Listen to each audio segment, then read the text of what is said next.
Alright guys, it's been a while since I've actually done a video, and well, the last thing I remember, this originally came from Ryu. And we're going to look at what GameSpot is showing, in which everybody is going up and holler about with every upcoming video game remake and remaster. Now, honestly, I want to make sure that for those who are listening or even watching this video, please keep in mind, don't worry about the sound in the background, just dry going off. I'm not doing any close.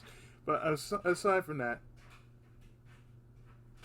that's for those who are asking.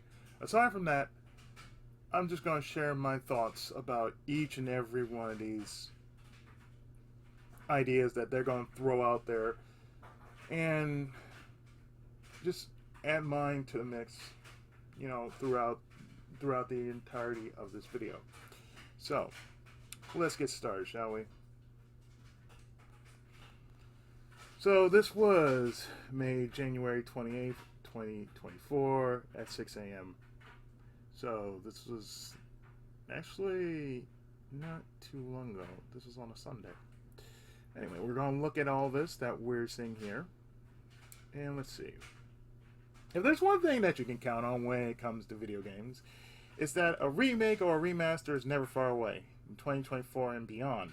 There's some interesting remakes and remasters on the horizon, ranging from PS2 era classics like Max Payne and Metal Gear Solid 3 to PC heavyweights that help bring gaming further into the mainstream. We've rounded up all the known games, getting a fresh lease on life below, and you can check in for updates as the rest of the gaming calendar is fleshed out over the months to come.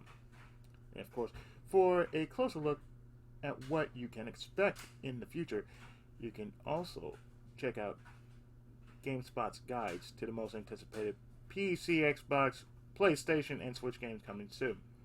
Now let's start with the most popular that people just cannot stop talking about. Starting with P3 Reload, or Persona 3 Reload. Persona 3 walked so that Persona 4 and 5 could stylishly run, and fans of the series can soon try this out for themselves when it lands on PC and console.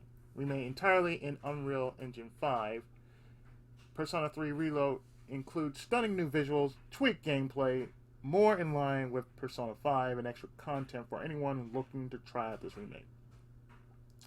Now, mind you, when P3 originally came out on PS2, it got separated.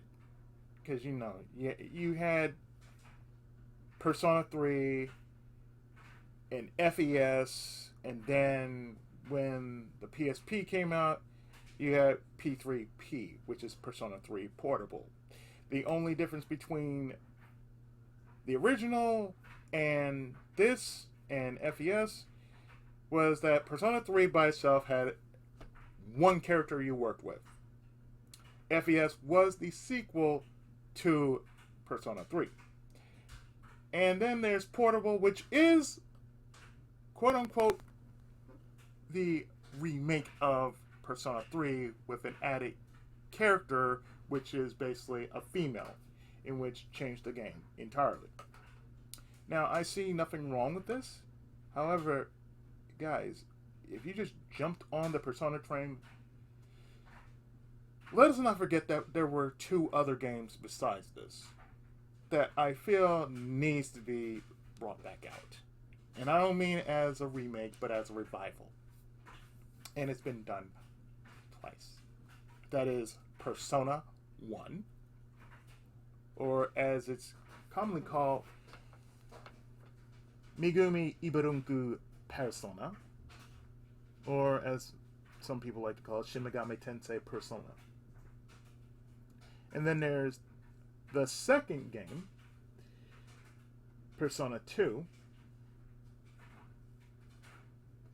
I forgot its side name, but Persona 1 and 2 are in need of a revival. I don't like to call them remake because if it's been done once, then it's called a remake. But if it's done twice, it should be called a revival. So honestly, when you're talking about Persona, this is what you should expect. You should expect like this. You got a P3P remake remaster, Persona 4 Golden, and Persona 5 Royale.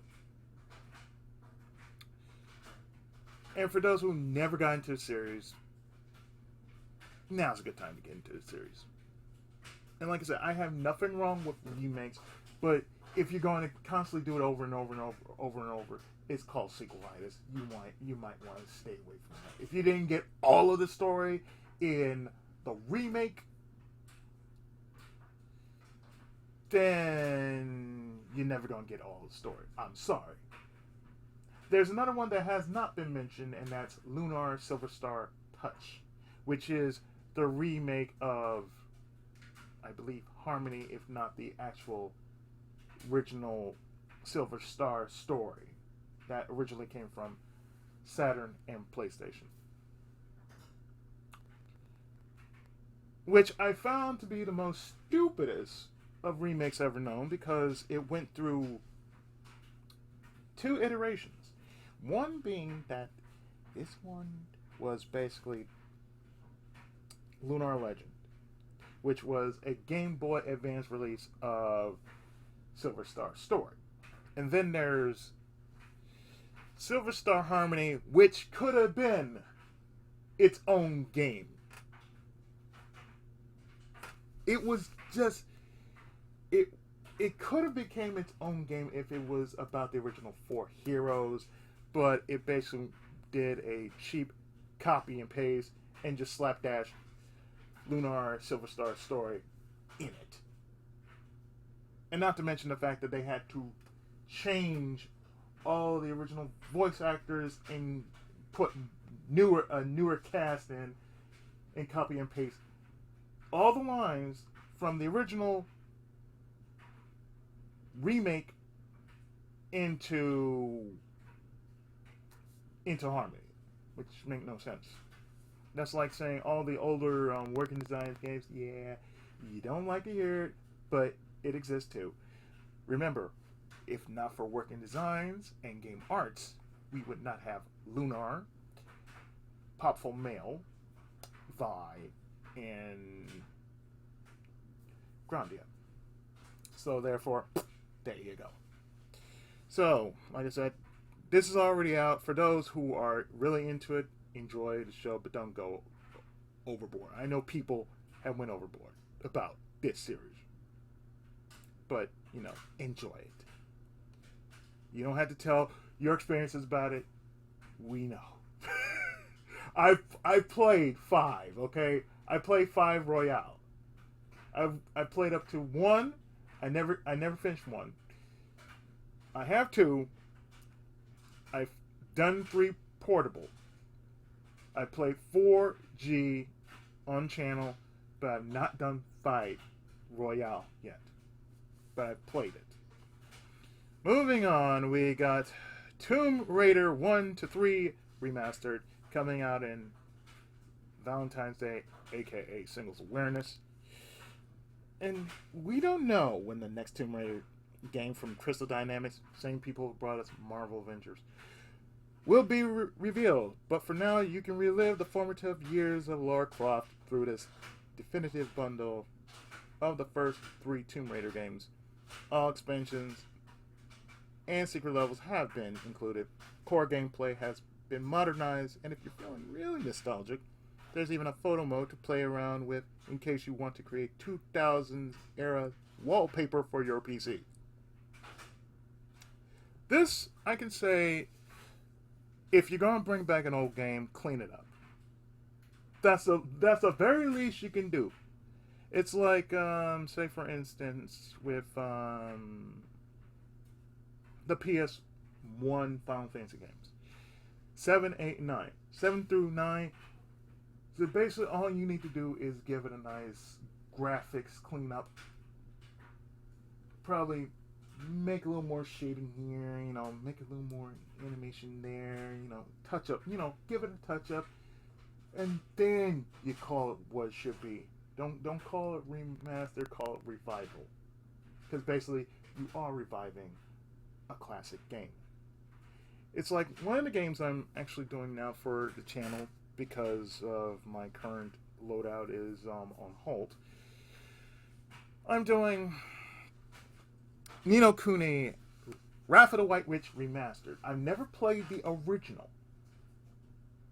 It's not because I wasn't interested, I just didn't know it existed.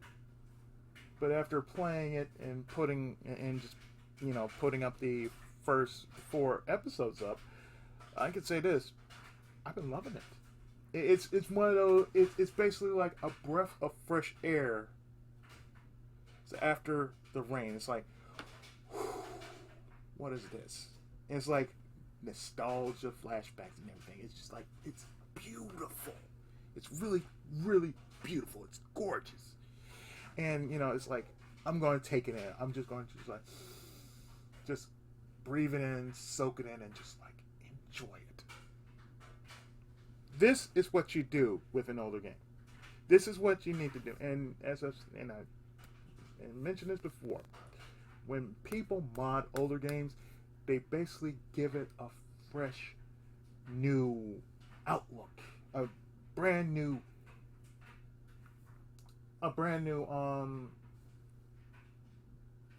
angle of how the game is. Like, you're playing the same game, but you're playing it from a different angle, different point of view, as it were. So therefore, what you do is you do that. You don't call, as if for something like that, you don't call it remake, you don't call it remaster, you call it revival. So that should be added to the list. Okay, next in line, we have Star Wars Dark Forces Remastered at the damn near end of this month. There's no shortage of excellent first-person Star Wars shooters these days. Back in 1995, Dark Forces was a revelatory experience. Almost 30 years later, you'll be able to relive the adventures of Kyle Katarn as he joins the Rebel Alliance and infiltrates the Empire as the remaster supports up to 4K and 120 FPS graphics. Who the fuck cares about that? Upgraded gameplay and enhanced lighting. Video game restoration experts Night Dive Studios are behind this project, so expectations are high that the end result will be a fun and faithful, if not canonical return to a galaxy far, far away. If it's going to be like this, I can get behind that. I haven't played many Star Wars games, and the last one I ever played was Battlefront, and that was on PS4. So I played the remaster of Battlefront 2 when it came with the PS. When I first got my PS4 and it came with, that's what I played. That's before I started doing Let's Plays off my PS4. So, if they do something like this, that'd be pretty cool. Brothers: A Tale of Two Sons remake, also coming out the same day that this game's coming out. And I've never actually ever played this. I never played the original because, I don't know, I heard it was buggy or something like that. I still have it on Steam, I think. I'm not sure. If I do, I should really try it out sometime. But, moving on. More than 10 years ago, Brothers: A Tale of Two Sons arrived and left a lasting impression with its elegant tale of siblings juxtaposed against intuitive twin-stick gameplay. We're expecting more of the same in the remake. Avant-Garde is tackling this project instead of the original studio, Starbreeze, only this time with a prettier Unreal Engine 5 glow-up and local 2-player co-op. You can still lone wolf your way through this adventure, but either way, expect to be emotionally devastated by the time you finish it. Like I said, I've never played this game, and I swear, Blondie over here looks like, Titus. I swear, you look at him, he looks just like Titus.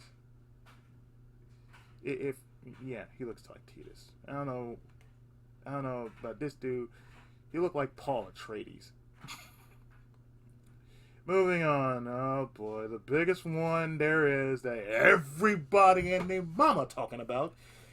Final Fantasy VII Rebirth. Oh my god. How many people? How many people are going to be talking about this shit? This game, dare I say, this game right here is suffering from sequelitis from front to back. Ever since Final Fantasy VII leaked on the screens on PlayStation 1 back in 1996, 1997, yeah, it has been a game. And it has went through so many prequels and sequels.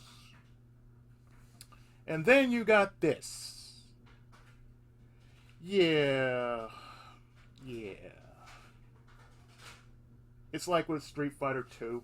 How many incarnations of Street Fighter 2 are you going to make until you actually move on from Street Fighter 2?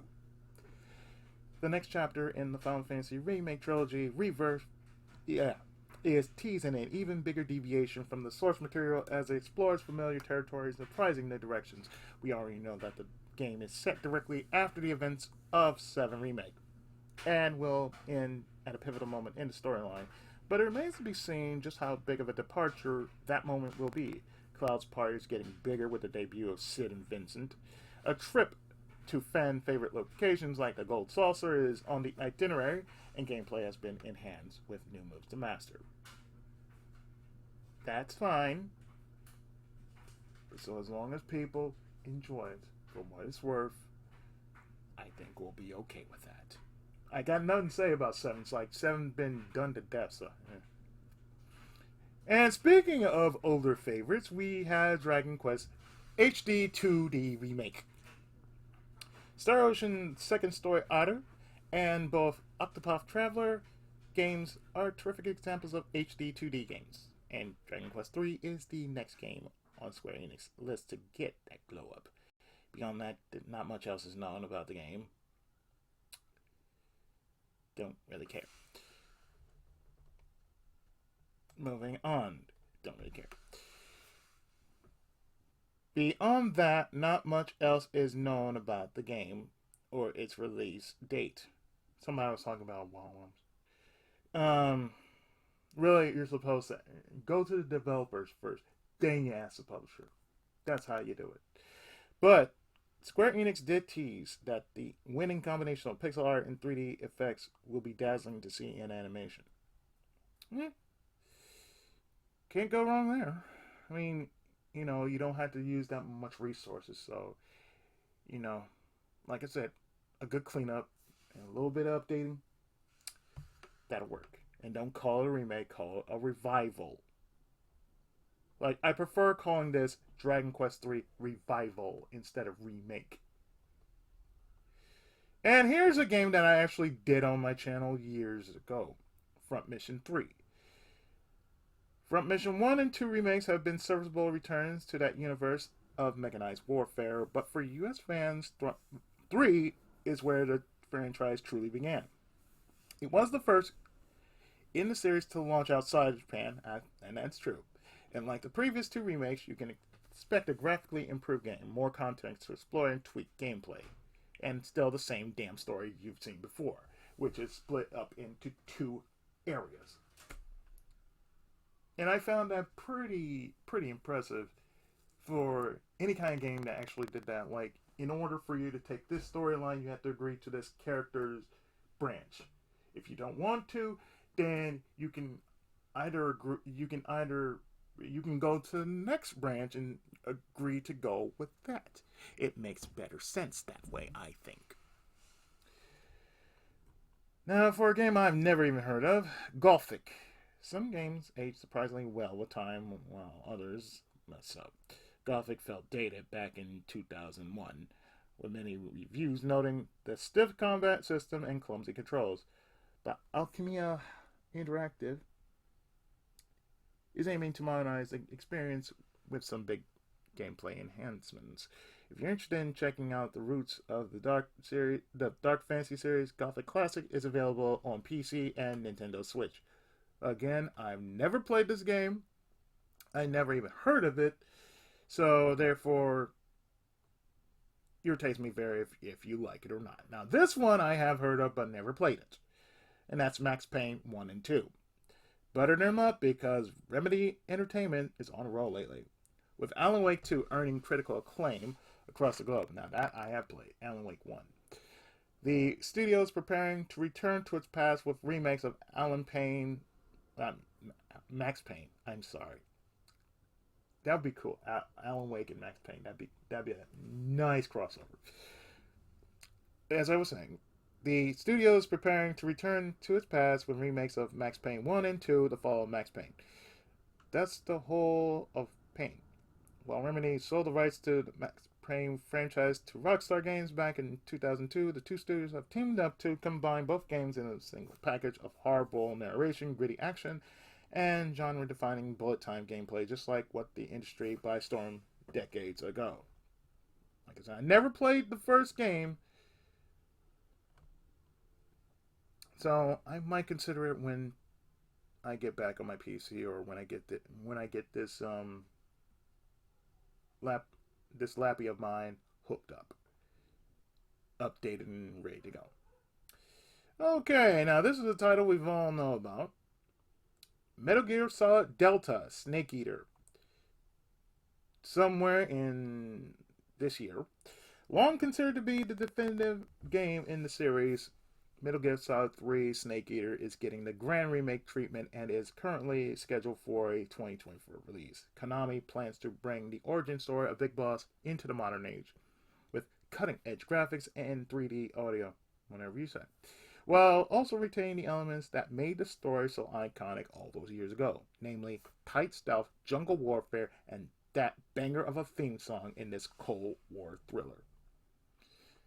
I was never much of a Metal Gear fan, but for those who are, enjoy, you bastards. Now, for another series in which I know many people would enjoy, I have two friends that will mostly enjoy hearing about this, and maybe a few more. Prince of Persia: The Sands of Time. Ubisoft's remakes of Prince of Persia: The Sands of Time has had a rocky development cycle so far, as delays piled up and development shifted from Ubisoft India studios to Montreal. The good news is that while Sands of Time has been indefinitely delayed, there's an excellent spin-off available right now if you're in the mood for a Prince of Persia game influenced by its past and Metroidvanias. The Lost Crown's a great game to check out. Moving on. Riven. We've heard of this one. Boy, have we heard of this one. You can't shake a CD-ROM drive in the 90s without bumping into the mega popular Myst. And any given following in its footsteps had some big boots to fill, fortunately. Riven was a strong sequel, and years later, making a comeback.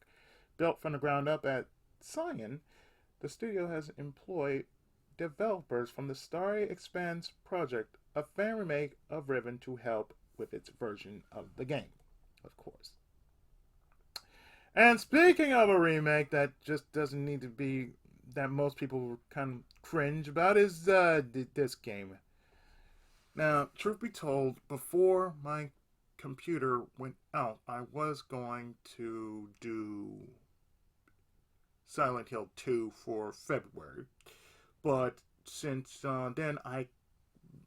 since my hard drive went kaput, and I'm trying to get this PC, this laptop, updated and up and running. Yeah, that's going to have to wait. The good thing is I have all of my backup on SSD. The bad news is having to go through what I have to go through when I get back to recording off my emulators. It's going to be a pain, but it is what it is. I've been through it before. It's like, whatever. Silent Hill 2. Bloober Team may have just as many hits as it does misses, but there's hope as the studio behind Layers of Fear and the Blair Witch can faithfully recreate one of its greatest survival horror games of all time. Silent Hill 2's 2012 HD port didn't do the game justice. It'd be fascinating to see how this sequel builds on the original game when it arrives later in 2024. Yeah, yay. Moving on. I'm not a big Survival Horror fan. There you go. Splinter Cell. Splinter Cell fans have been asking Ubisoft to bring the series back to life. It's more than just a Ghost Recon cameo at the very least, and these requests are finally being answered with a complete remake of the 2002 game. Development has remained in the shadows since the 2021 reveal, but Ubisoft has explained that it's aiming to modernize the series while retaining its core DNA. Splinter Cell is being built in the Snowdrop engine, the same software used to create impressive looking games like Avatar: Frontiers of Pandora. But how will it play? That's the bigger question. And for those who know Star Wars and really, really enjoy their Star Wars, KOTOR. That's all you need to know. KOTOR. Knights of the Old Republic, if you're wondering. That's why I mentioned the name KOTOR. What exactly is going on with Embracer Group's planned remake of KOTOR? The game has been beset with issues since it was first announced in 2021, with reports of an indefinite delay following the firing of two lead developers at Espear in 2022. And let's not forget, COVID held a lot of projects back since then. They're trying to get back into fighting form since then. So let's keep that in mind. Saber Interactive taking over development duties, and another report claiming that progress has ceased entirely. Embracer Group has yet to confirm any of these claims officially, and hopefully the project has been banished to the far reaches of the galaxy just yet. The Witcher remake. Oh boy. I have one of those games by somebody who just say, hey, I'm just gonna send you a game. Just randomly send me a game and just, and I ain't never touched it since. While new games set in the Witcher universe are in development, CD Projekt Red is also working on a remake. Same people who made Cyberpunk. Like several of its other in development projects, the Witcher remake is being built in Unreal Engine 5. Fool's Theory is handling the remake, with the creative direction being led by several Witcher and CDPR veterans. That's good. And since Nintendo's been on this kick, well, we got this one.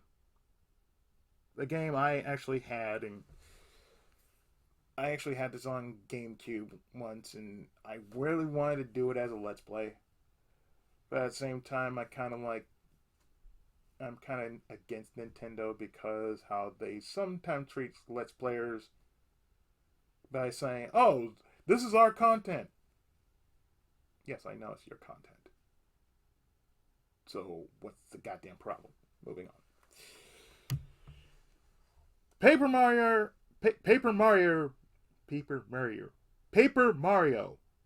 Thousand Year Door.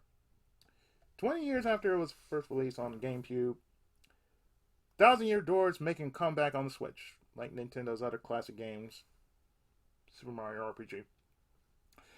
This new version will enhance the timeless design of the original game with sharper graphics and will make the adorable cardboard characters stand out more than ever. Just like that. And for another one, if you're gonna do that right, yeah, do it right. Don't call what is. You just give it what it's supposed to be called.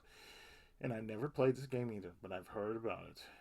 And that's Lollipop Chainsaw Repop, sometime in the summer.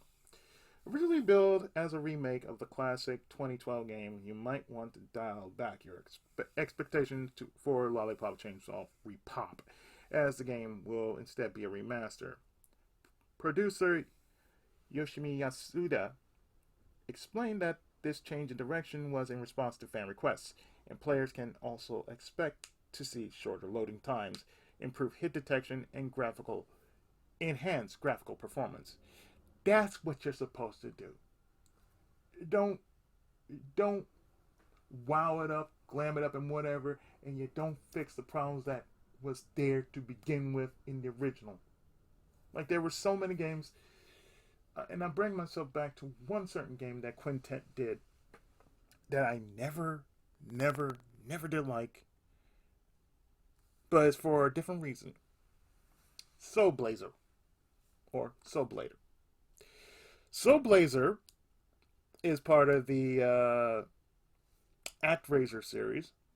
Because reminder, ActRaiser started the whole reincarnation series.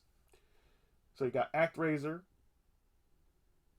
I'm not counting two because ActRaiser is all it is. ActRaiser 1 and 2. So ActRaiser, Soul Blazer, Illusion of Gaia, Terra Enigma, and Rubble Trek. That is the entirety of the entire Quintet series. The only problem I had with Soul Blazer was that the hit detection was so spotty that really that should be a hint. If you're going to remake a game, fix the little bugs that made it hard to deal with. If Lollipop Chainsaw does it right, that's all they need to do. They just need to fix whatever little bugs that was a problem 12 years ago. All those little problems, those little spots, the bugs, the hit detection, graphics. I don't care about graphics. It can look like shit, but as long as I can play a game, that's fine. Graphics are not a big thing to me. Really, they aren't. It's like some things look good, and if they look good, they look good. But as long as they play as well as they should, I'm fine with it. I know there's some graphic horrors out there, but to me, I ain't that. I'm not one of them. Another game I have never heard of, but I can say I might have heard of it. I don't know. Braid Anniversary Edition, April 30th. It still holds up as a delightful platformer with time-bending mechanics, but visually those handcrafted graphics have aged. Fortunately, the upcoming Anniversary Edition will feature brand new painterly graphics along a slew of other audiovisual enhancements. Smoother graphics and improved sound are great, but the real draw will here be 15 hours of commentary from Braid creator Jonathan Blow and other developers, adding more insight into how this classic game was made. Hopefully that be something like how Lunar Silver Star Story did it. They had a separate disc away from, the game. So it's like you have 4 discs. You had 2 games, a music CD, and a making of. So you have 4 discs. I swear, if ever Square Enix decides to remake Xenogears, that's what they should consider. They should consider scrapping whatever the hell was going on with the 3rd disc and just leave it to where it should have been. It should have been a 2-disc game. Whatever was going on in that 3rd disc, I didn't even understand what the hell was going on. So there you go. And a game I want to come back to because I enjoy the jokes. Sam & Max, The Devil's Playhouse, Spring 2024. Oh, that's the shit. I do love me a good Sam & Max game. And, the jokes. You cannot make up the jokes. The jokes are just too damn good. Fans of point-and-click adventure games featuring freelance detectives and an absurdist sense of humor, rejoice! Yay! Sam & Max are making a comeback in a remaster of the last game in the revival series from Telltale Games. You see how Telltale has left a legacy of good games, but it needed a revival to bring them back. See The Walking Dead. Developer Skunkape has done an excellent job of bringing the first 2 seasons of Telltale Sam & Max games into the modern era. For this latest project, you can expect the usual upgrades in this remaster as you explore the most dangerous environment in existence, the inside of Sam's warped mind. No shit. Look, as long as they fix the little bugs, I'm all for it. Because Telltale Games, they were spotty at best. Another game I've heard of but never played, Beyond Good and Evil. It's been 20 years since Beyond Good and Evil first launched, and for anyone waiting for the sequel, it has felt even longer. And Ubisoft's preparing to celebrate the beloved sci-fi adventure that brings it up to modern speed. While the original listing for the remaster has been deleted, according to its text, this new version will support 4K and 60 frames per second visuals, upgraded audio, and improved controls when it arrives later in 2024. Moving on. That doesn't mean jack to me. Shadows of the Damned. Another game I have honestly never heard of. Suda51 and Shinji Mikami's weird 2011 game that makes action with not so subtle genital references is making comeback in the future. And that's about as much as we know. As developer Grasshopper Manufacturer, oh god damn. Before I continue, let me tell you, Grasshopper Manufacturer has a very, very bad track record of leaving PC games buggy as all get out. The last game I've actually ever played from them was Killer is Dead. That was the very last game I tried to do as a Let's Play, but it never got finished because the bugs were still in there.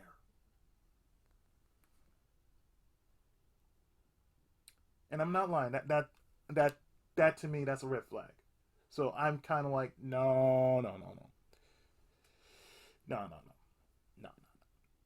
It's still great to see Demon Hunter Garcia Hotspur gearing up for a second shot at the big leagues, as the original game was only on PS3 and Xbox 360 at the time of its release. When I get back online in some form, in LP format, I want to try this for myself and probably pull out a 360 emulator that can do the game justice so I can try for myself. And moving on to a game that I never even finished, that I probably should finish. This is the last one. Luigi's Mansion 2 HD in the summer. More than a decade after Luigi returned to his part-time job as a paranormal exterminator on the 3DS, the hapless plumber's first ghost-busting sequel, Dark Moon's getting ported over to the Switch in 2024. Luigi's Mansion 2 increased the scope of the original game by throwing the lanky plumber into 5 different locations filled with pesky spooks, spreading terror from a haunted mansion to an abandoned factory, research lab, and more. Mario! Mario! Mario! You're going to hear that. But, I like Luigi Mansion 1. I've never played 2. I really should go back to, when I get back to doing everything else, there's like a big list of games I need to replay. Because I never finished it because of how silly and how crazy my scheduling of LPs were. This, you don't have to do it now. I was like, well, then why are you telling me this? I had so many requests to do. But, games I wanted to do, I just wanted to do them just for the sake of just doing them. So, therefore, I think I ran through every single game on this list. And if you have a revival, I'm going to call it what it is, a revival, a remake, or remaster, drop it into the comments below at any time during this video. I want to hear your thoughts. Mine, I would say this. For me, well, I got a few. I would love for Nintendo to bring back Star Tropics and basically revive it. Not remake it, revive it. There's a difference between a revival and a remake and a remaster. A revival is basically you're basically cleaning the whole game up. You're just basically rebuilding it from the ground up. You're basically just give all this. You basically just give it a nice coat of paint. You're basically updating all the graphics and everything else, controls, and you're basically bringing back an old game back to life, and just basically make it more fluid. And if it becomes a remaster, then therefore I would say this: have Star Tropics 2 controls featured in Star Tropics 1, because it didn't work the first time when you were going through one dungeon in which you had these Yoku blocks. I believe it's the third dungeon when you're jumping through the when you're going through the volcano, and there were later dungeons that were like that too. But as I said, there's another one. I would like for there to be if I were, I'm not sure if they're still in the business, but Wild Arms. I've heard very few people hear Wild Arms in a form that I'm a member of, and I'm just going to ask the question: where's Media Vision? We know where Sony is, but the developers of the team was Media Vision. I would like to know if there was ever going to be a 6th game. And if there was, where was it going to drop? Was it going to drop on PSP, the Vita, PS3, PS4? I don't know. I'm just curious. But the other games I've never played, outside of 1 and Ultra Code F, I never played the other ones. But I had 2. I have 3 on PS4. I might do that as a Let's Play or a stream. I'm not sure. But that's one of the things I just really would like to add to the list of games that just need a revival, not just a remake. A revival means just what I said. It's basically a cleanup. You basically fix all the bugs in it, and you can make it look the same or expand on how it looks in a modern animated setting. You're still giving it the classic treatment. You're not losing the charm. You're just basically giving it a fresh new look on life, like it's a facelift. That's all you're doing. So I prefer a revival.